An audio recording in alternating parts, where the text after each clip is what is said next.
नमस्कार, मी गणेश शिंदे. आपल्या सर्वांचं राजमुद्रा न्यूजमध्ये मनपूर्वक स्वागत. आज आपण आलो आहोत कळमनुरी मतदारसंघात. कळमनुरी म्हटल्या सगळ्यांच्या लक्षात आलं असेल, नेमकं महाराष्ट्रामध्ये हा प्रत्येक वेळेस एक गाजणारा मुद्दा असतो आणि इथलं राजकारणही वेगळंच असतं. आणि त्याच आपण मतदारसंघामध्ये आलेलो आहोत. सध्याचं महाराष्ट्रातलं राजकारण आपण पाहतोय. 5 वर्षामध्ये अनेक घडामोडी घडल्या आणि या कळमनुरीमध्ये तशाच घडामोडी घडल्या आणि आपण अनेक वेळा पाहिलंय. मग या कळमनुरी मतदारसंघातील वारंगा फाटा या ठिकाणी आपण आहोत. वारंगा फाटा म्हटलं की फार मोठा आहे आणि इथे आपण जवळपास संध्याकाळचे 9 वाजत आहेत आणि सगळ्यांचं डिबेट घेणार आहोत. लोकांच्या मनामध्ये नेमकं काय आहे, कोणते प्रश्न त्यांचे मार्गी लागायचे राहिलेत आणि कोणते प्रश्न मार्गी लागलेत, यावर सविस्तर चर्चा होणार आहे. तेही थेट जनसामान्य लोकातून आणि जनतेतून. लोकांच्या अपेक्षा काय आहेत, लोकांच्या मागण्या कोणत्या होत्या, कोणत्या पूर्ण झाल्या, या सविस्तर संदर्भामध्ये आपण थेट संवाद साधणार आहोत. आपल्यासोबत असंख्य मतदार देखील आपल्यासोबत आहेत. आपण यासाठी जाणून घेणार आहोत. मामा, काय चाललंय? बरं चाललंय. बरं, काय वाटतंय? अवघ्या 50 दिवसावर निवडणुका आलेल्या आहेत. अवघ्या 50 दिवसावर निवडणुका आलेल्या आहेत. महाविकास आघाडी मोठ्या प्रमाणात तयारी करते, महायुतीही चांगल्या मोठ्या तयारी करते. तर येणारा 2024चा माणूस हा कोणत्या आघाडीचा असावा? महाविकास आघाडी का महायुती? महायुती. बरं, तुमचे आमदार कोण सध्याचे? आमदार संतोष बांगर. 2024ला अवघ्या 50 दिवसावर निवडणूक आलेल्या आहेत. जे काही विद्यमान आमदार आहेत तुमचे, त्या आमदारांनी कशा प्रकारचं काम केलंय हेही फार महत्त्वाचं ठरणार आहे. काय वाटतं तुम्हाला, म्हणजे 5 वर्षामध्ये कामावर तुम्ही समाधानी आहात का? कामावर नाही हो, फक्त फोडाफोडीचंच राजकारण आहे. इकडं तिकडं 2.5 वर्ष अशीच गेली, काहीच काम नाही. सगळं फोडाफोडीच आहे. हे आमदार तिकडं चाललं, एक खासदार तिकडं चाललं. जनताकडे कोणी पाहिना, महागाई वाढली, सगळी वाढली, कोणीच पाहिना जनताकडे, कोणीच पाहिना झालं. 5 वर्षाच्या कामावर तुमच्या स्थानिक आमदार जे आहेत, 5 वर्षाच्या कामावर तुम्ही समाधानी आहेत का? नाही, समाधानी तर नाही. मागील 10 वर्षापासून कोणाच आमदार खासदारवर समाधान नाही. ह्याच्या अगोदर कोणते आमदार? याच्या अगोदर टारपे साहेब होते. टारपे साहेब. 2024ला कोणता आमदार पाहिजे तुम्हाला? कोण पाहिजे आमदार? चेहरा म्हणून कोण पाहिजे? नवीन नेतृत्व पाहिजे. तुम्हाला काय वाटतं? 2000 नवीन चेहरा पाहिजे. नवीन कोणता चेहरा पाहिजे? नवीन, जसे अजित मगर, संतोष टारपे, हे मगर, संतोष टारपे, अजून जे रेसमध्ये अजित मगरच पाहिजे. का अजित मगर म्हणजे का? कामाबद्दल, शेतकऱ्याबद्दल. बरं, नवीन चेहरा पाहिजे कोणतरी. नवीन चेहरा. गेल्या वेळेस 2019ला आतापर्यंत कोण काय केलं सांगा ना तुम्ही. काय केलं? त्याच्यामुळे नवीन चेहरा पाहिजे आणि अजित मगरच पाहिजे. नवीन चेहरा पाहिजे असं त्यांचं म्हणणं आहे. नेमकं तुमच्या कळमनुरी मतदारसंघामध्ये कोणते कामं प्रलंबित आहेत? काय सर्व्हिस आता काय कळमनुरी मतदारसंघात विकास झालाय का नाही? विकास चालू आहे, रोडचे कामं चालू आहेत, काय आहेत. कळमनुरी मतदारसंघात विकास झालाय की नाही? नाही झालं. नाही वाला नाही झालं विकास नाही. काय वाटतं 2024ला आमदार तुम्ही म्हणलात की मगर नेमके याच्यामध्ये वैशिष्ट्य काय वेगळं? स्ट्रॉंग नेते, यंग नेते, जरा तजुर्बेकार नेते. कोणत्या पक्षाकडून सुद्धा उमेदवार मागतात ते मगर? ते काय म्हणतात, पक्ष कोणतं बसलं? सध्या कोणत्या पक्षात आहेत मगर? सध्या उद्धव ठाकरे साहेब, उद्धव बाळासाहेब ठाकरे. अजित मगर. आणि हे बांगर कोणत्या पक्षात आहेत? बांगर शिंदे गटात. ह्या कळमनुरी मतदारसंघामध्ये आपण लोकांचं पाहिलं असता इथं काहीतरी वेगळं होईल. जसं हिंगोली मतदारसंघामधलं ह्या कळमनुरी मतदारसंघात जसं खासदारकीच्या वेळेस काय झालं की शिंदे गटाचे बाबूराव आणि उद्धव बाळासाहेब ठाकरे गटाचे कोण होते हो लोकसभेला? नागेश पाटील. ह्या दोघांमध्ये लढत झाली होती. त्याच प्रकारची लढत इथं होईल असं देखील वाटते. कारण की असं ते लोकांचं म्हणणं आहे. महाविकास आघाडी का महायुती? महाविकास आघाडी. महाविकास आघाडी. महाविकास आघाडी का महायुती? युती. युतीमध्ये कोण? बांगर साहेब. वरच्या लेवलला मोदी साहेब आहेत आणि मोदी साहेबाचेच मानणारे माणूस. मोदी साहेबांनी केलेले 4-5 कामं सांगा. रोडचे काम आहेत, आंतरराष्ट्रीय खूप व्यवहार मोठे झाले आहेत, येतील ना काही वेळा. प्रगती व्यवहार आहे देश. आपल्या कळमनुरी मतदारसंघामध्ये कोणती अशी प्रभावी कामं सांगता येतील आपल्याला? काय नॅशनल हायवे झालेत, अगोदर खड्डे होते. महाराष्ट्रामध्ये झाले, म्हणजे रोजगार असेल, शिक्षण असेल, काही महत्त्वाच्या काही मूलभूत गरजा असतात.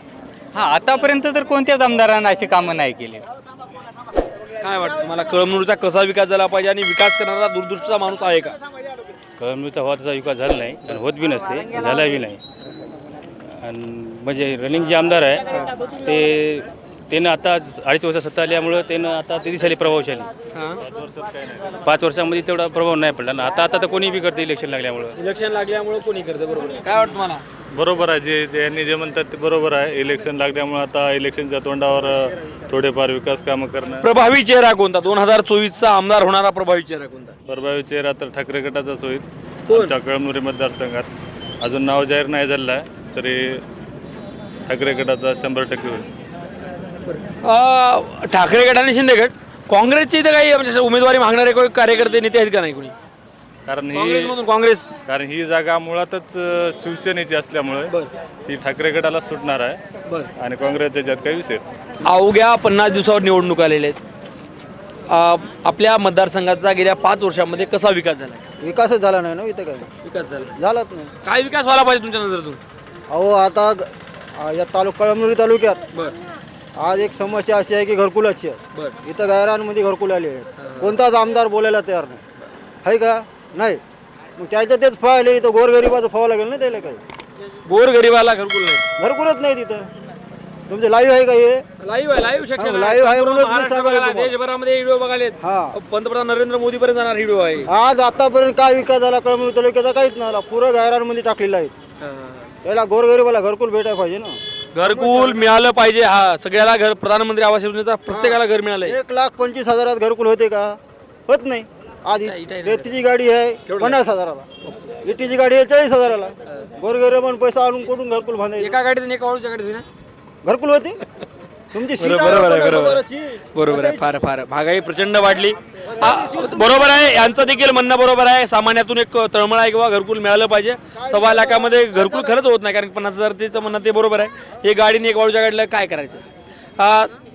माझा दुसरा प्रश्न आहे की भाजपा आता शिंदे गटाच्या महायुती असेल जी असेल त्या अनेक योजना समोर आलेल्या आहेत. लाडकी बहीण असेल, लाडका भाऊ असेल. या योजनेमुळे महायुतीला फायदा होईल का? उत्तर द्यायचं हो या नाही. होईल का फायदा? आता काय माहिती, पैसे टाकल्यानंतर होईल ना फायदा. पैसे टाकले अजून होणार नाही. लाडक्या बहिणी असेल, लाडका भाऊ असेल, काही योजनेमुळे महायुतीला इलेक्शनसाठी फायदा होईल का? लाडकी बहीण झाली, लाडका भाऊ झाला, लाडका शेतकरी कधी होणार? शेतकऱ्याची पूर्ण कर्जमाफी झाली तरच महाविकास आघाडीला फायदा होईल. नाही तर महाविकास आघाडीचा सुपडा साफ होईल. बरं, शेतकऱ्यांची देखील कर्जमाफी झाली पाहिजे असं देखील त्यांचं म्हणणं आहे. कळमनुरी मतदारसंघामध्ये अवैधरित्या धंदे चालतात का? 100% चालतात का? 100% मटका जोरात. काय काय दारू, मटका, गुटखा. काल रेट पडली इथं आजूबाजूच्या गावला. 5 लाखाचा माल जप्त केला, नष्ट केला. 5 लाखाचा माल जप्त केला. कॅम्पो ऑपरेशन मध्ये केला. ती बी कोणता माल? हातभट्टी. हातभट्टीला नेमकं सहकार्य कोणाचं आहे? पोलीस प्रशासन का स्थानिक लोकप्रतिनिधी? स्थानिक लोकप्रतिनिधीचं. बरोबर 100%. 100% बिना सहकार्याचं चालतच नाही. बरोबर आहे. बरोबर. बिना सहकार्याचं काय चालतच नाही. बरं सर आपल्याला काय वाटतं कळमनुरीमध्ये असा 2024चा आमदार कोण होईल वाटतं? आम्हाला सगळे जनतेच्या मनावर आहे. तुमच्या नजर तुम्हाला काय वाटतं? कोण चांगला विकास करू शकेल, कामं करू शकेल? जनतेच्या मनावर आहे. नेमकं कोणाकडे, लोकांचा कोल कोणाकडे आहे? महाविकास आघाडी का महाविकास आघाडीकडे. महाविकास आघाडी. सर काय वाटतंय महाराष्ट्रातलं राजकारण पाहता? देवेंद्र फडणवीस आपले काय म्हणतात ते, आपल्या उद्धव ठाकरे साहेबांचा कार्यकाळ 2.5 वर्षाचा बघितला आणि आता शिंदे साहेबांचा 2.5 वर्षाचा बघितला. प्रभावी कार्यकाळ कोणाचा होता? 2 मुख्यमंत्री झाले 5 वर्षात आपले. एक होते उद्धव ठाकरे साहेब आणि एक होते शिंदे साहेब. रनिंग चालू आहे. दोघांमध्ये प्रभावी कार्यकाळ कोणाचा झाला? या प्रश्न उत्तराचं ज्याला उद्धव ठाकरे साहेब म्हणतात उद्धव साहेबांचं नाव घ्या आणि ते शिंदे म्हणलं शिंदे नाव. कोणा झालं? शिंदे साहेब. शिंदे साहेब. तुमचं काय म्हणणं आहे? का शिंदे साहेब मुख्यमंत्री आहेत, परंतु त्याच्या हाताखाली फक्त म्हणजे कसं फक्त तात्पुरते मुख्यमंत्री आहे, परंतु त्यांच्यावर कोणी त्यांच्यावर राजकारण आहे. म्हणजे कसं चांगलं कोण? चांगला उद्धव साहेब आहे. उद्धव बाळासाहेब. एकनाथ शिंदे. तुम्हाला काय वाटतं? उद्धव ठाकरे. उद्धव साहेब. तुम्हाला काय वाटतं? उद्धव ठाकरे. होय सर. उद्धव ठाकरे. तुम्हाला? तुम्हाला उद्धव ठाकरेचा कार्यकाळ चांगला होता. कसा चांगला होता? कोरोना होता तेव्हा चांगला होता कार्यकाळ. उद्धवसाहेब ठाकरे. उद्धव ठाकरे. उद्धव साहेब ठाकरे मुख्यमंत्री चांगले आहेत. लॉकडाऊनमध्ये चांगलं काम केलं. शेतकऱ्याचे लॉकडाऊनमध्ये चांगलं काम केलं. हिंदू मुस्लिम एकही दंगल झाली नाही. आणि शेतकऱ्याचं त्यांच्या काळामध्ये 2 लाखापर्यंत शेतकऱ्याला कर्जमाफी झाली. त्यामुळे शेतकरी सुखी आहे. भाजपच्या सरकारनं कर्जमाफी करतो म्हणून शेतकऱ्याला चुत्या बनवलं. आणि आता बी कर्जमाफी शेतकरी परेशान आहे. शेतकरी आत्महत्या करायला. आणि भाजपच्या सरकारनं मराठा ओबीसी भांडण लावलं. त्याच्यामुळे आम्हाला शिंदे मुख्यमंत्री चांगला नाही. माझा दुसरा एक प्रश्न आहे की आपण पाहतो की हिंगोली आणि परभणी हा मतदारसंघ एकत्र होता एक काळी, आणि मराठवाड्यामध्ये परभणीचा विकास झाला नाही असं वाटतं आणि हिंगोलीचा झाला नाही. या मागचं मुख्य या दोन्ही जिल्ह्याला मागास बनवण्यासाठी जबाबदार कोण आहे? नेते मंडळी सक्षम हिंगोली चव्हाण परिवार चव्हाण परिवारानं नांदेडमध्ये विकास केला बरोबर. हिंगोली आणि ते विकास म्हणतात का ज्यांना प्रत्येक पूर्ण तिन्ही जिल्ह्यामध्ये नियंत्रण ठेवणारे अशोकराव चव्हाणच होते ना. बरोबर आहे. त्यांच्या नियंत्रणाखालीच पूर्ण 3 जिल्हे चालले. मग जबाबदार कोण राहिले? तुम्हाला वाटत नाही का इथले झालेले खासदार आमदार जबाबदार असतील म्हणून? अहो आमदार खासदार काय फक्त प्रतिनिधी म्हणून आहे ते. पण जोपर्यंत तुम्हाला काय वाटतंय? तुम्हाला काय वाटतंय परभणी आणि हिंगोली मागास राहण्यासाठी जबाबदार कोण? सर मला काय तेवढा अभ्यास नाही. मी नांदेड जाऊ. बरं. आमचे अशोकराव होते आधी खासदार. त्या नरजेमाजेला ते गेले नांदेड होते. आता नागेश पडले आज तिकट झाले खासदार. नंबर 1 खातं. बस मला एवढा अभ्यास आहे. तुम्हाला काय वाटतंय? बरं, येणाऱ्या काळामध्ये हिंगोली आता टॉपला आणताल का मग समोर? Number 1 Nagesh number 1. नंबर 1 सूर्यकांतताई पाटील. सूर्यकांत पाटील. कसं काय सूर्यकांत पाटील कसं काय? सूर्यकांत पाटील केंद्रीय मंत्री होते ना. बरोबर. सगळ्यात त्यांना मागास सगळा विकास नाही काय नाही. सगळ्यात इतके मोठे मंत्री होते. त्यांना सगळं हिंगोली जिल्ह्याचं उद्ध्वस्त केलं. यांचं उत्तर असं आलंय की या जिल्ह्यामधून सूर्यकांतताई पाटील यांना केंद्रीय मंत्रीपद मिळालं होतं. त्यांच्या काळामध्ये त्यांनी विकास करणं गरजेचं होतं पण त्यांनी विकास केला नाही. यामुळे देखील हा मागास ठरला. त्याच्यानंतर बऱ्याच लोकांचे वेगळे उत्तर आली. आपल्याला अवघ्या 50 दिवसावर निवडणुका येऊन ठेपलेल्या आहेत. निवडणुका आल्याच्यामुळं तुम्ही समजा बहिणीला पैसे द्याले, भावाला पैसे द्याले, दाजीला पैसे द्याले, सगळ्या गोष्टी ते करायले. ते कशामुळे द्याले? तुम्ही इलेक्शन आल्यामुळे पैसे द्याले. याचा फायदा होईल नाही? काय होणार नाही. पाहिजे 2 महिने समजा पैसे देणार तुम्ही. 2 महिने पैसे देणार तुम्ही आणि त्याच्यानंतर पैसे कोण देणार नाही. पहिले विमे भेटले नाहीत पण शेतकऱ्याचे कोणते पैसे पण नाही. शेतकऱ्याच्या मालाला भाव नाही. तुम्ही पैसे असे द्याले. शेतकऱ्याच्या मालाला भाव द्या तुम्ही. आणि पैसे कोणाचे द्याले? आमचे आम्हाला पैसे द्याले तुम्ही. तुमच्या का घरातून चले नाही काही नाही. जीएसटी कमी करायला वाटलं. शेतकऱ्यावर जनता चलते. हे 50 खोके घेऊन नाही वत्व श्रीमंत. शेतकऱ्याला काय हाल होतं. आज हिमा भरायची परेशानी आहे शेतकऱ्याची. मजूर भेटण झालाय.